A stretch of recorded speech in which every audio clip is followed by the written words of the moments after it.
Hello friend, this is खुशी। Welcome back my YouTube channel. आज मैं आपको सीटेट 2026 7 फरवरी का पेपर सॉल्यूशन करवाने वाली हूँ। आपको ऐसी ही रोज़ मज़ेदार ट्रिक और सॉल्यूशंस रोज़ मिलेंगी। निम्नलिखित में से कौन सी बुद्धि लोगों को दूसरे के मनोभाव और भावनाओं को देखने, व्यक्त करने, समझने और नियंत्रित करने में मदद करती हैं? ऑप्शन नंबर 1 संगीतमय, प्रकृतिवादी, अंतर्वैयक्तिक, तार्किक, गणितीकरण। सही ऑप्शन है सी अंतःवैयक्तिक, इंटरपर्सनल। एक बच्चे का पहला अनुभव और साथ ही लड़की या लड़का होने का मतलब क्या है की अपेक्षा किससे आती है? सही जवाब है परिवार, फैमिली से। रचनात्मक मूल्यांकन की एक आवश्यक विशेषता है।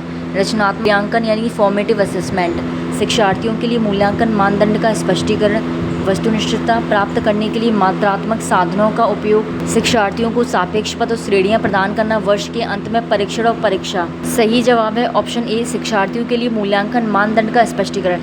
सेकंड वाला इसलिए गलत है क्योंकि इसमें क्वांटिटेटिव आया है, जबकि फॉर्मेटिव असेसमेंट क्वालिटेटिव होता है। थर्ड एंड फोर्थ ऑप्शन इसलिए गलत है क्योंकि रैंक्स वगैरह जो दी जाती हैं, पोजीशंस दी जाती हैं, वर्ष के परीक्षाएं जो होती है वो वर्ष के अंत में होती हैं। ये सारे जो पार्ट्स होते हैं वो सबमिटिव असेसमेंट के पार्ट्स होते हैं। लेखन कैवल्य है एक, डिस्ग्राफिया इज़ा। सही जवाब है लर्निंग डिसेबिलिटीज़, ऑप्शन 2।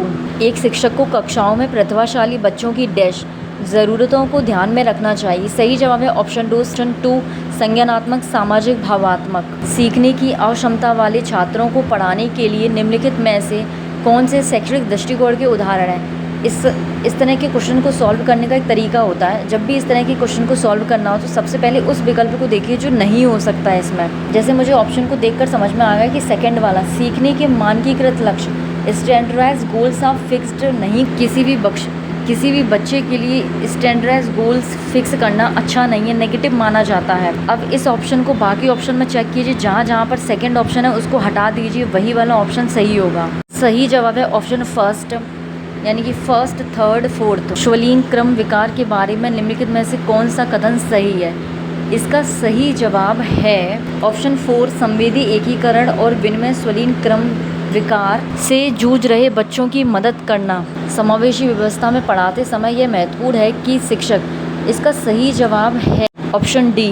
इस तरह के सवाल सीटेट में काफ़ी आते हैं और इम्पॉर्टेंट भी हैं। इन्हें करना सीखिए कि कैसे करते हैं। एसेशन दिया जाता है और रीज़न दिए जाते हैं। कहने का मतलब ये होता है कि सबसे पहले आप एसेशन को पढ़िए, यानी कि अभिकथन को पढ़िए, फिर उसका कारण बताइए कि क्या ये इसका कारण है या नहीं। निम्नलिखित कथनों को पढ़िए।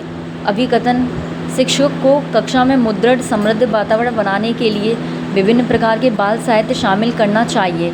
कारण, साक्षरता सामग्री और साक्षरता अनुभवों से समृद्ध कक्षा प्रभावी शिक्षण के केंद्र हैं। सही जवाब है ऑप्शन 3 ए और आर दोनों सही हैं तथा ए आर की सही व्याख्या करता है। एक प्रगतिशील कक्ष में विद्यार्थियों के अधिगम को सुगम बनाने के लिए एक शिक्षक को निम्नलिखित में से किस प्रक्रिया पर बल देना चाहिए?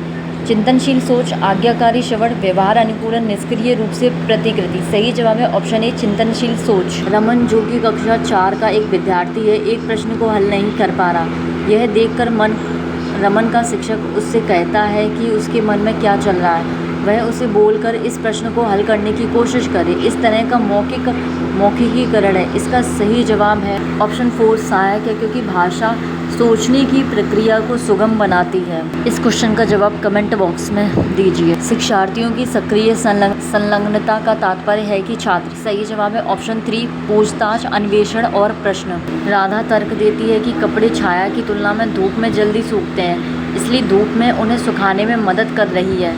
वह क्या समझ दिखा रही है? इसका सही जवाब है कॉज एंड इफेक्ट।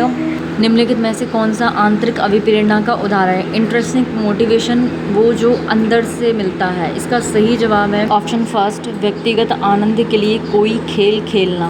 मिलते हैं नेक्स्ट वीडियो में। Thank you watching my video. Like, share and subscribe.